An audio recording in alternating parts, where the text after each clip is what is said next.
Hello and welcome to the Priggya Arora Show, where we discuss law, innovation, and entrepreneurship with people who have been there and done that. My name is Priggya Arora, founder of PA Legal, an intellectual property law firm in India. Today we have a special guest, Mr. Donal O'Connell. He is the founder of Chawton Innovation Services from UK, and we'll be discussing about trade secrets. Welcome, Donald, on the show. Thank you very much. Thank you very much for inviting me.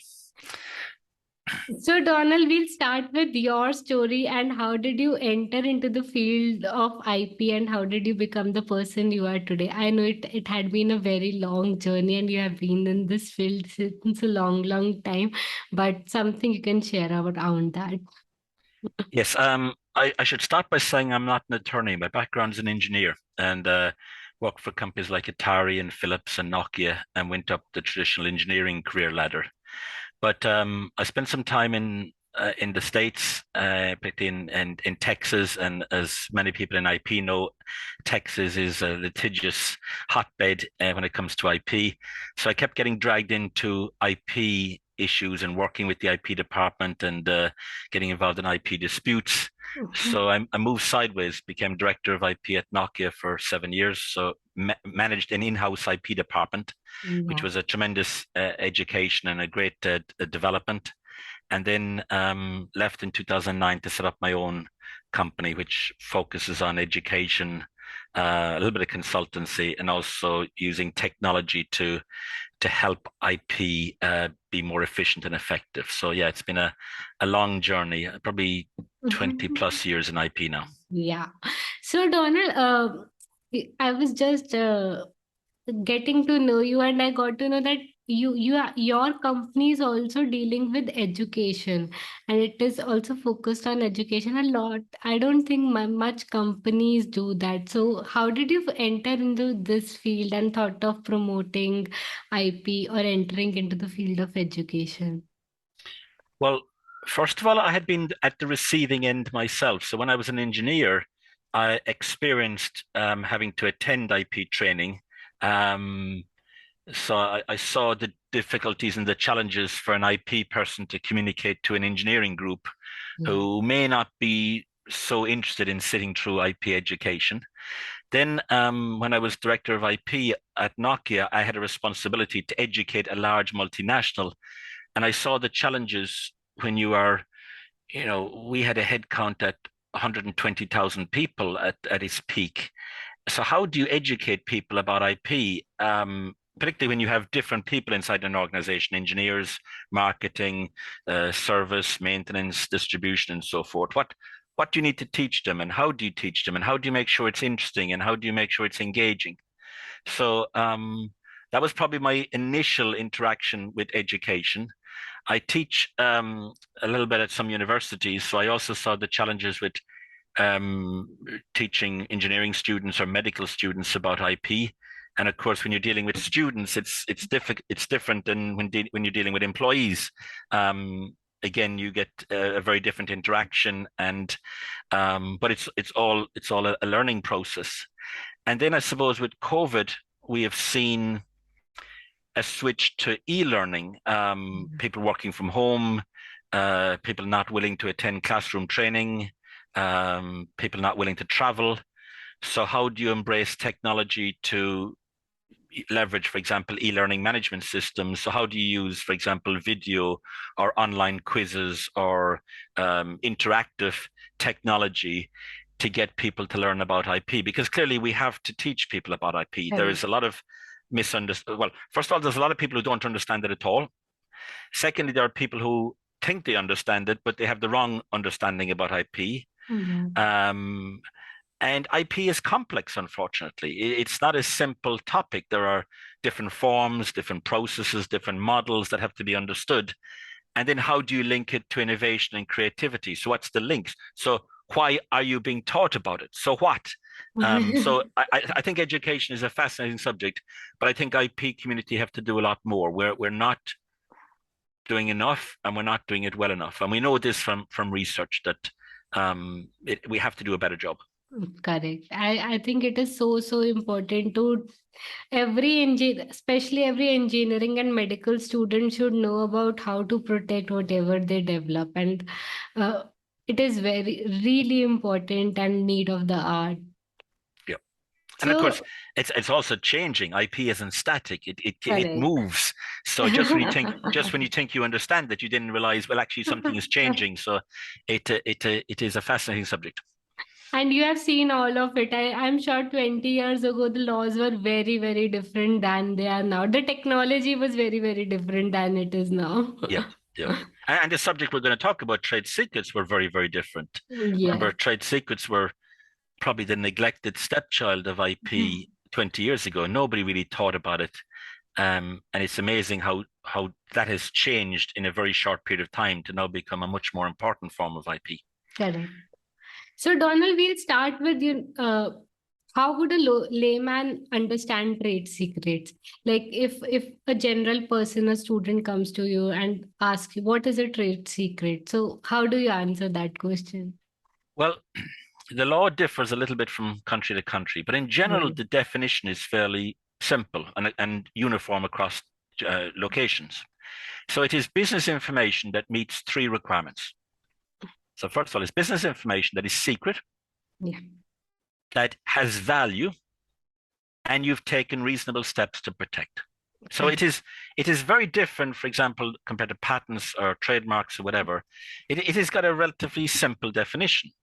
Um, However, that's often misunderstood. You need to delve a little bit deeper. So, like, what does that actually mean in practice? Well, obviously, it means that the information cannot be in the public domain. If I can read on Google this information, or I can take up a newspaper and read it, or if I can go into a library and find the book that has the information, then it's not secret. So Yeah. it can't be in the public domain, and it can't be easily accessible.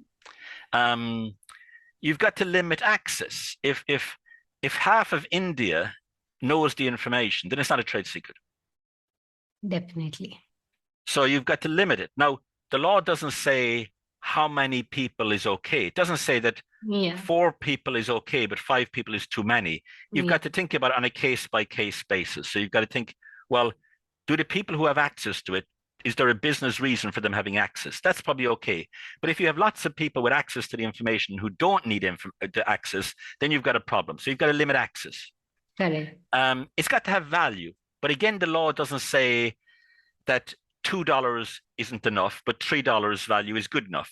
There's no definition in the law as to what is the sufficient value. It's a case by case basis. So the value of a trade secret, for example, to a small startup company might be very different to the value of a trade secret to a large multinational like IBM or Toyota or so forth. So Correct. but it has to have value to the business Correct. in some way, shape, or form. It's got to be value. It could be that it gives you a competitive advantage, it gives you a cost advantage, it allows you to be more efficient. So it has to have value in some way, shape, or form. Correct. And then you've got to protect it. So you've got to protect it. If you don't protect it, then it's not a trade secret. Yes. But again, the law isn't so clear. So it doesn't require you to become Fort Knox, like the famous place in the US, which is locked down with soldiers and armory and so forth. So you've got to take reasonable protection. So, Correct. but again, it means you've got to think about, well, what sort of administrative, legal, or technical measures might I take to protect it? So it's a simple definition, but when you start examining the different things, you've suddenly got to think about, okay, well, this is a little bit more challenging. I would also perhaps, if the person was asking me, I would also clarify that it's an unregistered form of IP. Yes. And that's an important thing to note. So with patents and trademarks, you apply to the relevant intellectual property office in whichever jurisdiction you're involved. So if you're in India, you go to the patent office in India for a patent, or you go to the trademark office. With trade secrets, there's no interaction with the IP office, none whatsoever. You don't go knock on their door and say, I'd like to register my trade secret. How much do I pay you? Can you give me some paperwork and so forth? It's up to you internally to look after your trade secrets. It's an unregistered And that can be challenging for companies because with patents, you in a sense are given the process by the government or by your IP firm. They tell you, well, you've got to draft it, you've got to file it, you've got to prosecute it, you've got to handle these office actions. There are certain things you've got to do, and you're pretty much told what to do. Yeah. When you want to get a registered trademark, you're told by the trademark office, well, you've got to apply. There's going to be some sort of search, and then we'll tell you, and we'll maybe check with other trademark owners and so forth. So there's a process you got to go through. With trade secrets, you've got to do it yourself. Yes. And the question that a lot of companies face is they don't know what to do. Well, what does it mean? Well, you've got to look after this stuff. You've got to treat it with tender, loving care. So you've got to think about, well, what information do I have in my company that might qualify? How do I decide whether or not to keep it as a trade secret? When I do keep it as a trade secret, how do I then limit access? How do I wrap it in protection? How do I ensure it's documented properly? How do I make sure that the rest of the organization knows that this is a trade secret and we can't just publish it or share it with lots of people without thinking about it in advance? So you've got to put your own process in place. And that is really challenging because you've got to suddenly think, well, what does that actually mean? And now, the other thing I would say to people who ask is the situation has changed dramatically. Yeah.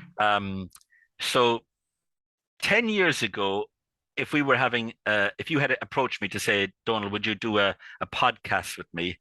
And we were debating what subjects would we talk about, we would not be thinking about trade secrets. Correct. We'd be talking about patents or trademarks or domain names or IP licensing or open source or something like that. But we wouldn't be talking about trade secrets because the law wasn't very strong. If you did steal a trade secret, you got a slap on the wrist. They weren't really taken seriously. But we have seen a dramatic change in trade secrets in a very short period of time. Yeah. And it's back to my point about trade secrets. IP in general is complex because things change. And one example is trade secrets.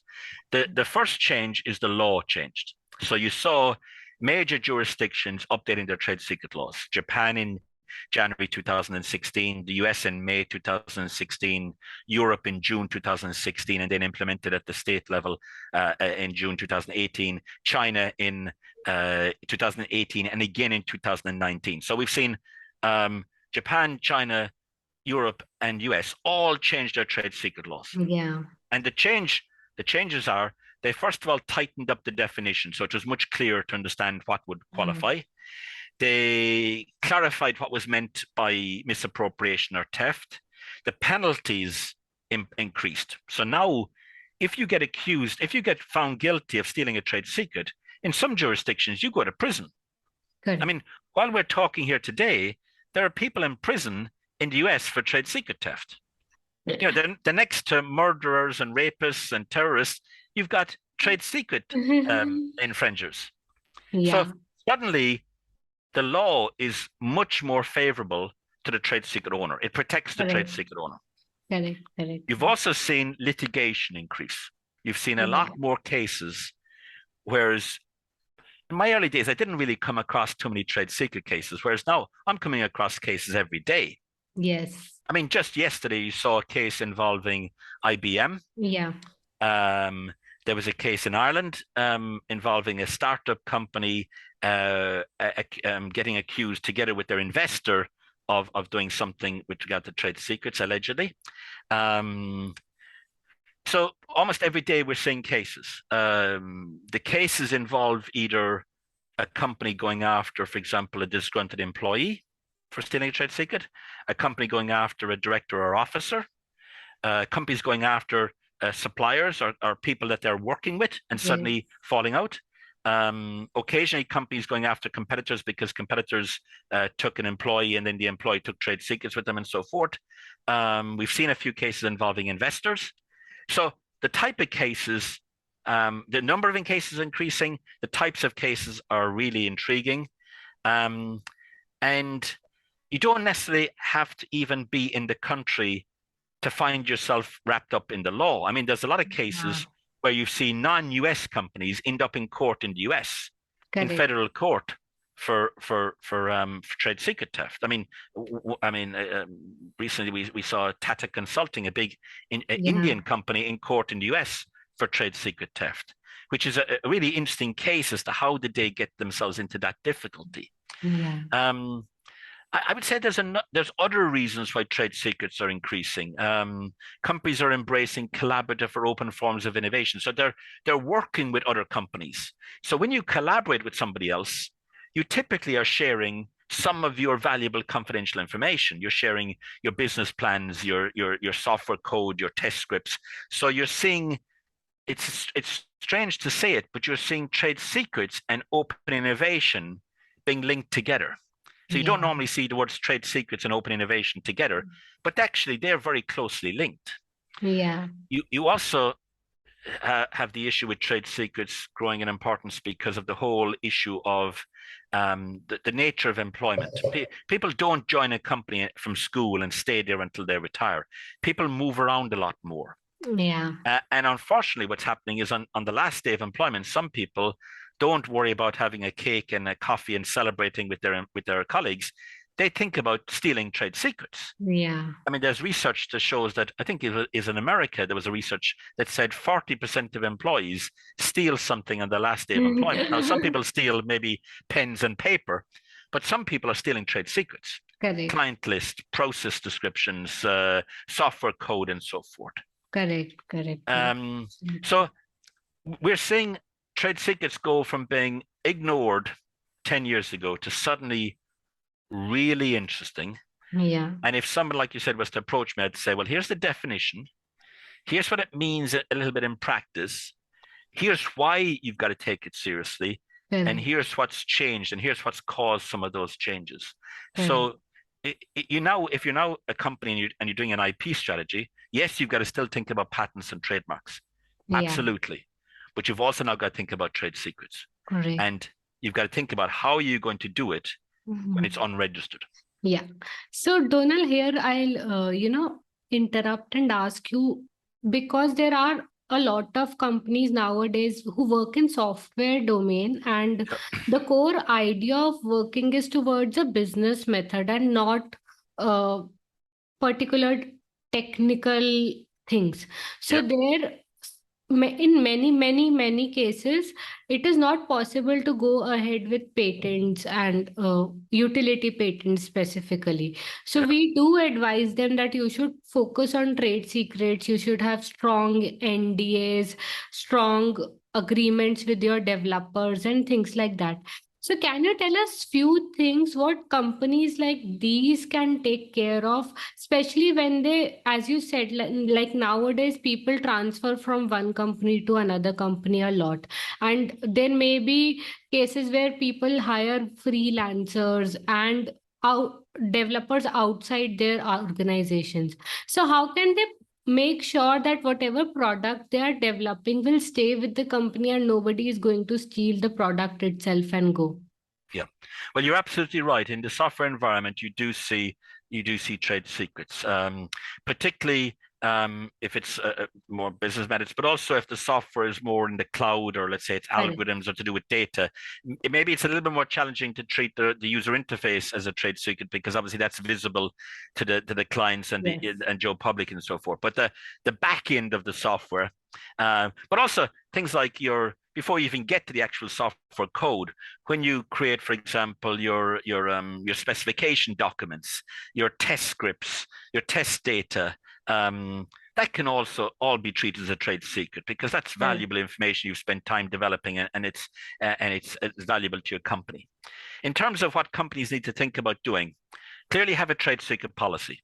Just like you have a health and safety policy or a data privacy policy, have a trade secret policy that outlines your overall approach to trade secrets. Make sure you educate your employees. Yeah. Just like you educate them on how to do software or open source or whatever. Now think about, how well do your employees understand trade secrets? Do they have a basic understanding? Then think about the protections you're going to put in place. So first of all, legal. Have you got good employment contracts? And are there confidentiality provisions or trade secret provisions in employment contracts. If you're using subcontractors, again, have you got good trade secret provisions in those agreements? If you're using third parties of any way to do, for example, if you outsource, for example, maybe testing or something to do with the software, in your agreements with those third parties who are helping you with the software in one way, shape, or form, are there good trade secret provisions in those? Also think about going beyond NDAs. So if you're signing NDAs with other parties, the problem with NDAs is a lot of people treat them like confetti. They don't think about it seriously, but it's a legal agreement. Correct. But if I'm going to share my trade secret with you, I would be recommending to go. Yes, we're going to have an NDA, absolutely, because whatever I divulge to you the secret, I want you to keep secret. But I'm also going to now go beyond it and ask you some basic questions before I share my trade secret with you. So before I give you access to my software code or whatever, do you have a trade secret policy? Do you train your employees about trade secrets? When I entrust my trade secret to you, how are you going to look after it? How are you going to limit access? How are you going to wrap it in protection? So you do see companies, including companies in the software, going what I say beyond NDAs. They still have NDAs, but they're now beginning to ask, just like I would, if I'm using a third party to do some work for me, I might do due diligence to check that they're financially secure, that they're not using, for example, child labor, that they're not doing something illegal. I'm now also beginning to think, when I assess or rate this other company, I'm also now thinking, how good are they looking after trade secrets? Correct. And so you got to think about, yes, the agreements, but also doing due diligence. Then you've also got to think about, in the software environment, documenting, making sure that that management understands that this aspect of your software are trade secrets. So when you're the IP manager at this company and you're talking about, we have these patents to do with the UI or whatever, and we've got these trademarks, tell management what is now considered trade secret. So the rest of the organization, particularly the directors and officers, understand this stuff is secret. So you need to get a secrecy culture. I know that's challenging because most companies these days talk about an openness culture, but you've got to, in a sense, understand that certain things have to be kept secret. That if we agree that this algorithm is a trade secret, then we limit access. Not everybody in the company is going to have access to this. We can't tomorrow morning publish this on LinkedIn or Twitter. We have to keep it secret. So like I said, I would say policy, education, putting the protection mechanisms in place, the legal frameworks, the technical. Then, for example, if a lot of these trade secrets will obviously be digital, making sure there's encryption or access controls on the network. Going beyond NDAs, if you're dealing with other parties, and of course, in the software world, you can't work as an island. You'll be dealing with subcontractors, third parties, suppliers, customers, clients. So make sure that trade secrets, yet you think about trade secrets in that ecosystem. But if you think about it, I mean, take one famous trade secret in the software world is Google algorithm. The Google algorithm is a trade secret. If I ring up Google tomorrow morning and say, by the way, could I see your algorithm? They'll tell you, go away. They may have patents, but they keep the core of the algorithm is a trade secret. Correct. If you think about Facebook, all their data, the data processing they do of all their community, that's a trade secret. If I ring up Facebook and say, by the way, can you share with me all the data you have on all of your users? They'll say, go away. We're not going to share that. Now, individual pieces of it might not be a trade secret, but the entire collection and the processing they do of that data is a trade secret. And I think when we talk about software, we're not just talking about code, we're talking about anything digital. So raw data, algorithms, process data, that can all be a trade secret. And that's very difficult to patent protect. The other thing that's very interesting in the software world is you may have data, you may have negative data. So for example, in the biotech world, we see a lot of examples of companies possessing large amount of failed test data, stuff that doesn't work. Now, you can't get a patent on something that doesn't work. But you can have a trade secret on something that doesn't work. So if you're the only person that knows that this stuff doesn't work and you've got all this test data that proves it, that can be very valuable. Yeah. So absolutely, software community or the digital community need to take trade secrets seriously. We do see companies doing it. We also see court cases or litigation cases involving software companies.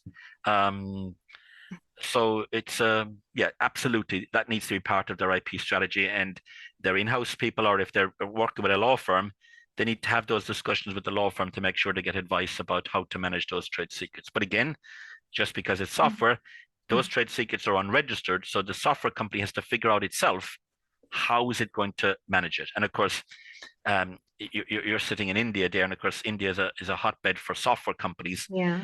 So I would suspect that almost all the software companies in India have trade secrets, or rather, they have information which, if they treat it properly, would probably qualify as a trade secret. But Yes, whether they're absolutely. treating it as a trade secret is another question. Are they thinking about it as a trade secret? Correct. Yeah, but they need to. They absolutely need to. So, Donald, as we were just speaking, there is a very thin line between patents, like what we should uh, write in the patent application and what we shouldn't write in the patent application.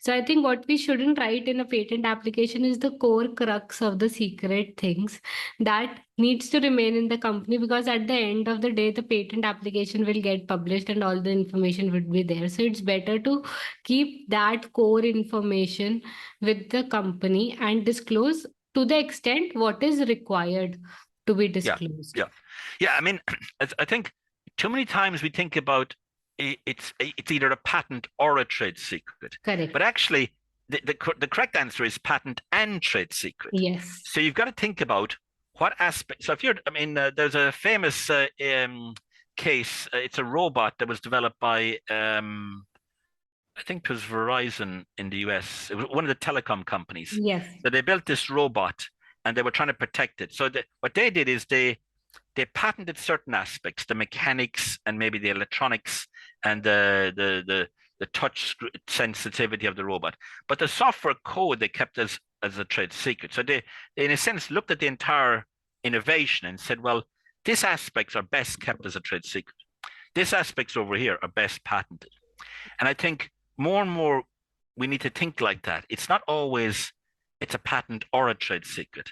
Sometimes you got to think, okay, how do I get the best of both worlds? How do I patent certain aspects? And of course, you then got to respect patent law and Mm. understand what you have to divulge and so forth. But particularly if you have let's say a medical device or something like that, which is a combination of mechanics and electronics and software, you can easily say, well, the Yeah. internal software, that's a trade secret. The sensors or the UI, that's going to be patented. So you can split your system and do it like that so you avail of both worlds. But you have to be careful, obviously. Mhm. Absolutely. So another thing that comes up in my mind is, smaller companies, they do not have a lot of capital to invest, and trade secrets, uh, I think they require certain extent of encryptions or technical measures for protection. Like, we need to show that the information is kept as confidential.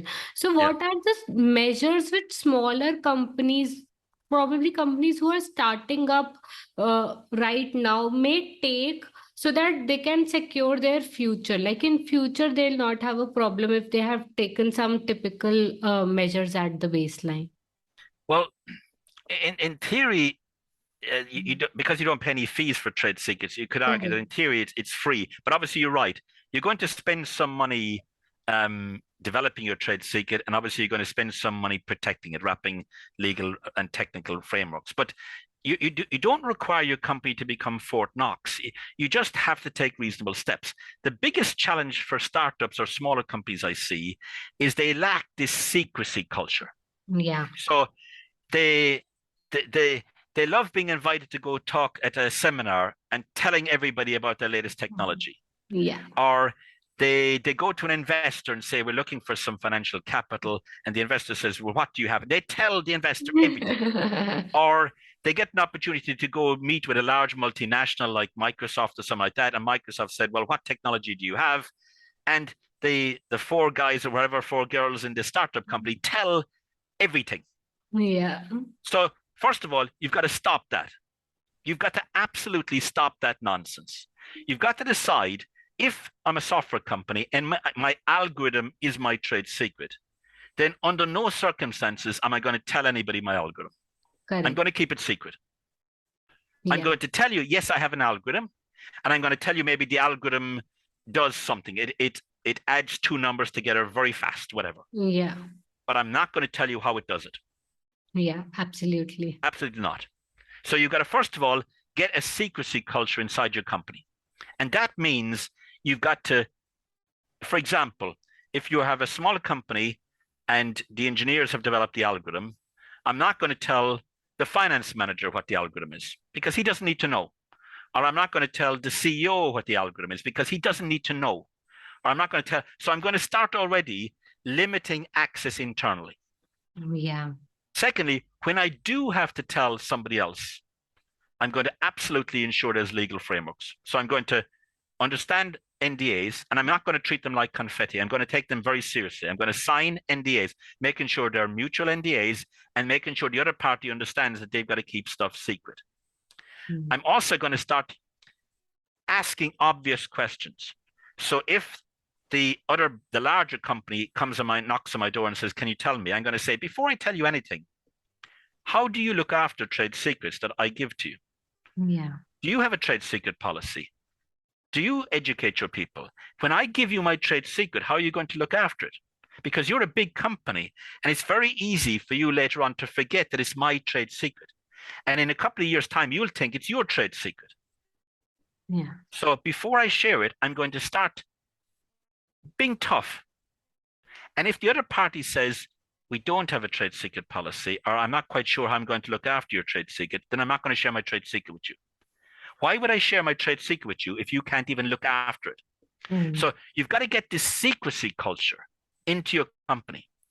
And you've got to stop doing stupid things like going to seminars and telling about it or going to investor meetings and telling everything. You've got to decide this stuff is secret. And I've got to think the same way as Facebook thinks about their data set or Google thinks about their algorithm. Yes, Google tell you they have an algorithm, but they won't tell you what it is. Facebook tells you they have data, but they won't give it to you. So if I'm a smaller company, I've got to get this into my DNA. I've got to start realizing that trade secrets aren't just a legal or technical issue. It's a cultural issue. And that's the problem I see with smaller companies. They don't understand that it's a fragile asset. Once I've told you what it is, it's gone. It's like the genie in the bottle. Once the genie comes out of the bottle, you can't put him back in. So you can't decide to have a trade secret on Monday, tell everybody about it on Tuesday, and then change your mind on Wednesday and say, no, I want to go back treating it as a trade secret. It's gone. Yeah. So Absolutely. it's a very different form of IP. It can be very protective and it can be very valuable, but it's fragile. And you've got to think about it like a fragile asset. It's like having a very valuable vase or ornament that's easily broken. Well, you wouldn't just leave it on the table so that somebody could knock it over. You know, if I said to you, here's a really ancient vase from ancient Indian culture, it's worth a fortune. Yeah. You'd look after it. You'd make sure it's wrapped in protection. You'd make sure that people can't just walk by and knock it over with their elbow, or you wouldn't put it on some sort of table that's not very stable. You'd say, this is a very valuable vase. It's from, you know, the 800 AD. It's from an ancient time. It's really valuable to our culture, to our country, to our history. You would treat it with tender, loving care. You've got to think the same about your trade secrets. You've got to treat them with tender, loving care.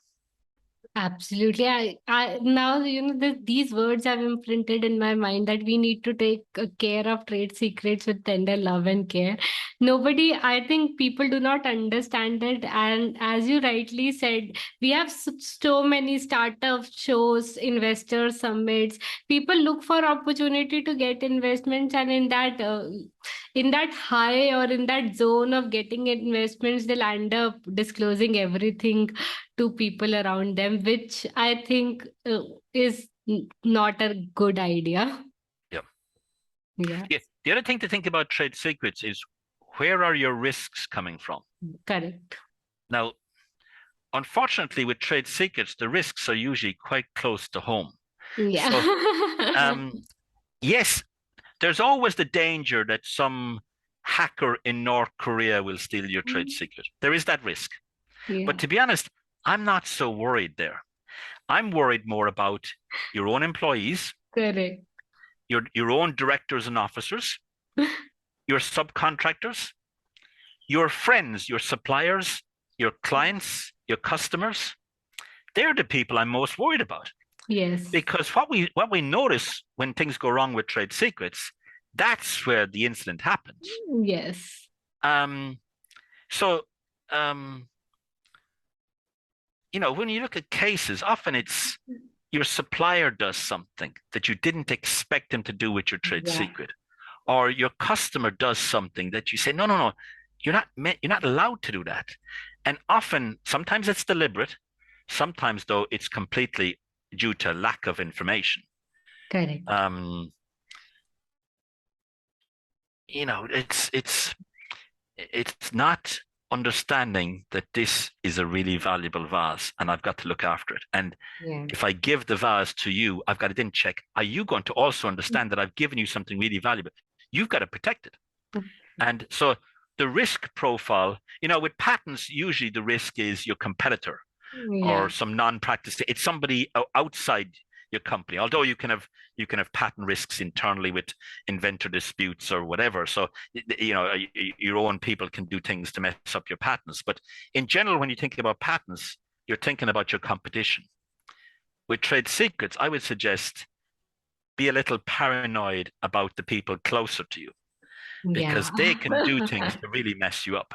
And it messes you internally as well. Like the emotions also are generally present in the trade secret scenarios. Either in most of the cases, what we have seen, or in my experience, what I have seen is there's some employees stealing some information, going to other company, giving them that information and things like that. Just illustrate the point. So I have a software part of my company where we develop IP tools. So there are about half a dozen people in my company. So there are 2 or 3 developers. So I'm the boss, I suppose, of the company, but I do not have access to the source code.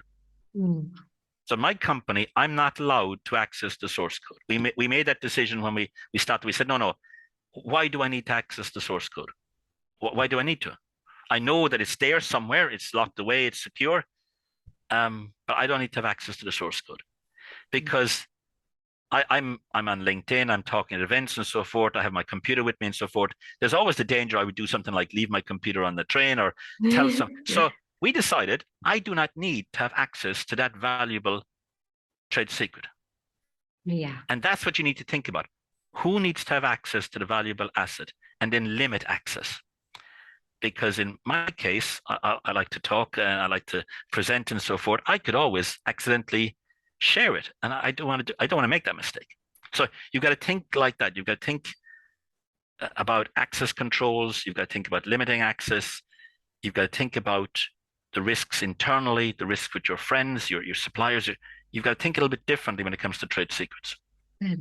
Donal, any interesting situation or case you would like to share on which probably what you have heard or you have worked on? Any interesting case to which our audience can relate to? Well, just a couple of wrap-up points. One is that there are a number of companies now, obviously, because of the law changes and so forth, beginning to take trade secrets very seriously. However, one lesson we've learned is that becoming good at trade secrets isn't like switching a light switch where yesterday you were bad at it and today you're good. This is actually a journey. It takes time. It takes time to change your company to really embrace trade secrets and be good at trade secret management. And what we're noticing is taking some companies months, if not years, to go from being really poor at it to being really good. So this is a journey. And I think that's something you need to take away. The second thing that people need to start thinking about is no company is an island. And your company, in a sense, the agreements you sign with others, with your employees, your subcontractors, your suppliers, that's part of your foundations. And you've got to start thinking about your agreements from a trade secret perspective. What does it say about confidentiality? What have I actually agreed to do or not do with business information. Yeah. I mentioned about Tata being involved in a US case recently. And it's a really interesting case as to how they got themselves into that difficulty. So the case involved, so it's a software company in America called Epic Healthcare that Yeah. make medical records for hospitals. So you have your patient data on a computer system as opposed to being on paper files. And they had a deal with a hospital in Portland, Oregon, in the west of the US, to supply the hospital with their software. Now, Epic Healthcare are not a big company, so they outsourced the installation and configuration of the software to Tata Consulting, an Indian company. Yeah. So they said to Tata, we have the software. You're going to take our software and install it in that hospital, make sure it's up and running, make sure the operators know how to use it, and so forth. And that's what happened. So Epic got help from Tata. Tata installed it. The hospital ended up with a new system. So you'd say, great story. What's the problem? The problem was the agreements. Yeah. So Epic Healthcare, before they gave the software details to Tata, had an agreement with them. And it basically said, we're going to give you some of our trade secrets to allow you to install the software. You must limit access to only those engineers who are going to be working at the hospital. At the end of the project, you must destroy all our trade secrets. You can't keep them. Tata didn't do that. And they ended up in trade secret case in US. Originally $940 million, I think it was reduced to about 470 million on appeal. So the problem was that you've got to understand the link between trade secrets and the agreements.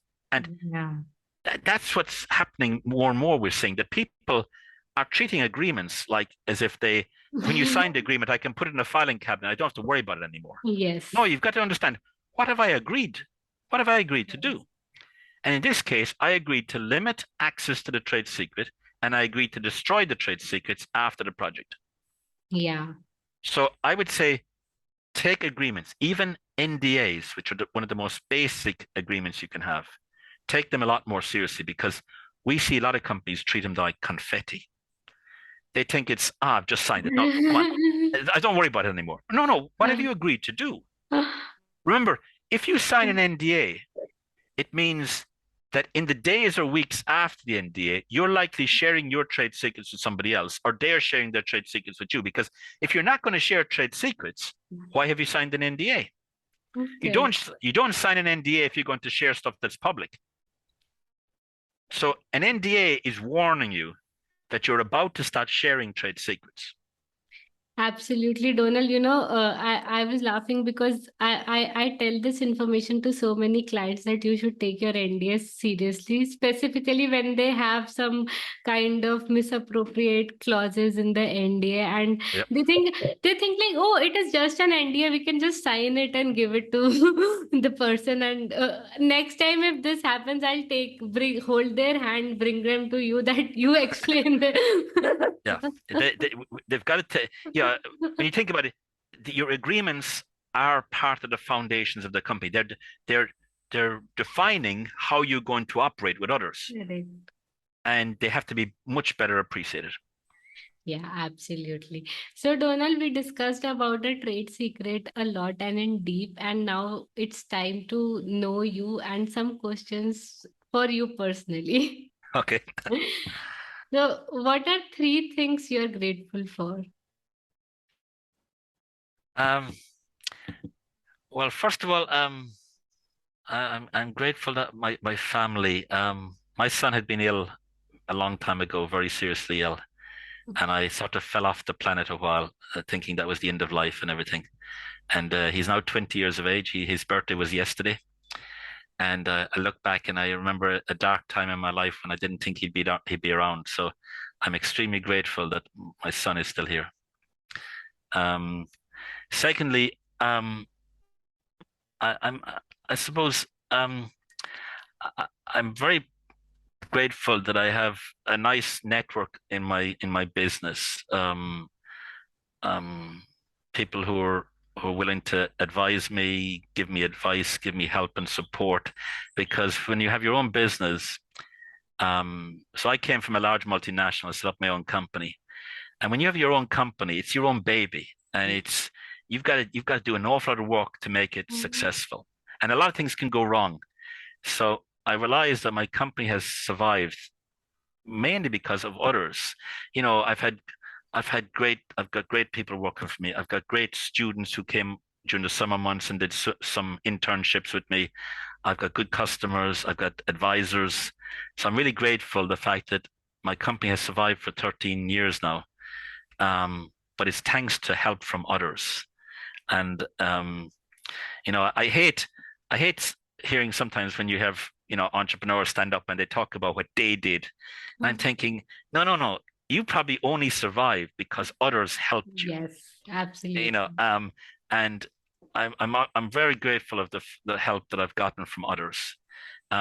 Even some competitors have helped me. So so yeah, yeah, I think that is that's good. The third thing.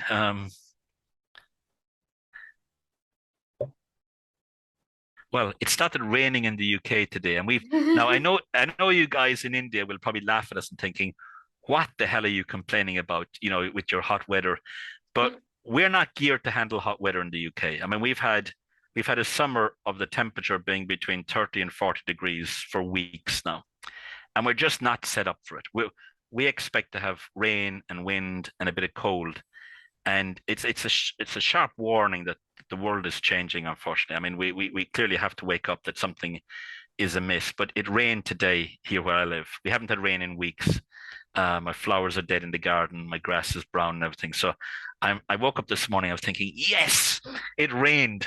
So I suppose it's a warning message that and we don't have it. We complain in the UK, but I appreciate, you know, there are parts of India that are probably having it much worse in terms of drought and weather, and other parts of the world are suffering. So I am grateful it rained today. I was delighted. I woke up thinking, yes, water on the ground. So that's my third gratefulness. Beautiful, beautiful. So, Donal, now two traits that you think are useful for a professional career. um, the best thing that I ever did in my career was occasionally move sideways. Let me explain that.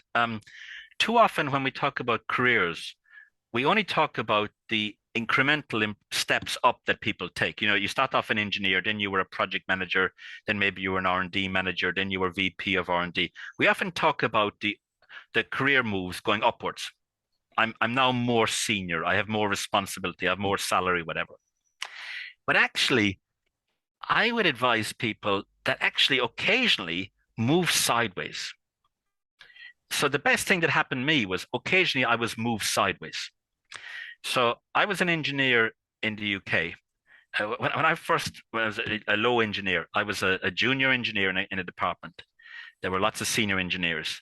And one day the boss had a meeting. He said, we have a new factory in Hong Kong. Actually, no, it was up in Yonglong in China.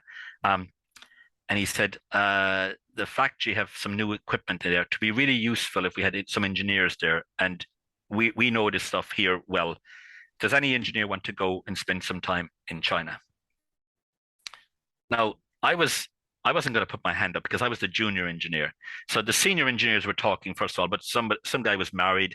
One guy had his wife was expecting a baby. One guy didn't have a passport. So then they turned to me because the others had said, "No, I don't want to go." Yeah, yeah. They turned to me and said, "Well, Don, would you go? Would you like to move out of engineering and move into a factory for about probably about 3 months? I think I spent there, maybe a little bit longer." And I put my hand up. I said, "Yes," because I was single. I was saying, hang on, I've never been to that part of the world. So I spent a couple of months working in a factory, but it was the best experience because when you're an engineer in a lab, I mean, we had nice desks, we had nice tables, nice equipment. We were in this factory. We had sawdust on the ground. It was dirty. It was noisy. But suddenly I had to understand, okay, how do you get things to work in that type of environment? So one move I made sideways is I moved out of R&D into a factory for a while. And I always look back and say, actually, I became a better engineer having experienced what it was like to work in that environment. And then obviously I moved sideways from engineering to IP. And I remember talking to one of my colleagues, and he was saying, I was thinking, I'm a bit nervous about moving from R&D environment to an IP environment. I mean, you guys are all lawyers, and he said, no, come across. He said, there's some really interesting stuff happening in the world of IP. So my advice to people in careers is don't always be focused on moving up. Yeah. Because you can get a lot of experience and knowledge and competencies by moving out of your comfort zone into an area. So moving from R&D to a factory, moving to a service center, moving into marketing, you get different skills. And I think that is something to think about in a career development. Absolutely, rightly said. I think if I see my journey now, I can relate to it because first it was engineering, then law, then entrepreneurship mixed with marketing and things like that. And I think it is inbuilt that we gain happiness as we grow as a person as well. And for that, it's important, like not a direct, a simple ladder we can come travel from one position to next, but Yeah. Sideways as well. Yeah. Yeah. So, Donal, one aspiration you have for the future? In the business, I mean, in our business, we're very European centric. We have a few clients in Asia and America, but one of our hopes is to grow in America. Now that's challenging because we're not based there. We're a couple of time zones away, so we're having to think about, okay, how do you grow a business in an area where you're not present? How do you forge links? How do you understand the culture and so forth? So one aspiration in our business is to grow the business in the US, and we're having to think smart. We're thinking, okay, how do you do it when you're very far away? How are we going to do it? How are we going to do it directly, indirectly? Are we going to forge alliances or whatever? So that's one aspiration from the business. I suppose one aspect is business as well. We have some junior people in the company. I hope to see their careers grow and develop and really see them blossom in the future. I'm very fascinated with this whole idea of IP education and e-learning. So one of the things we are really interested in is how do we become much better at IP education, at educating non-IP people about this complex subject matter, because like I said at the very beginning, I don't think we're doing a great job at the moment. I think we're not doing the basics well. So when there is an education session, we're not doing the preparation, we're not doing the content delivery, we're not doing the follow-up. So I think that we've got to think about how do we embrace technology like e-learning to really transform people's understanding of IP. So that's more a larger, and I'm working with a few other companies in that regard as well to say, because I don't think it's one company can do it on their own. I think we've got to combine forces to get IP education to a much better place, because we're not doing it well. We're just we need to improve it. I think it's need of the hour that we need to spread education to all the people who are going to be the future leaders of the company and who are going to start with their professional careers. Yeah. Yeah.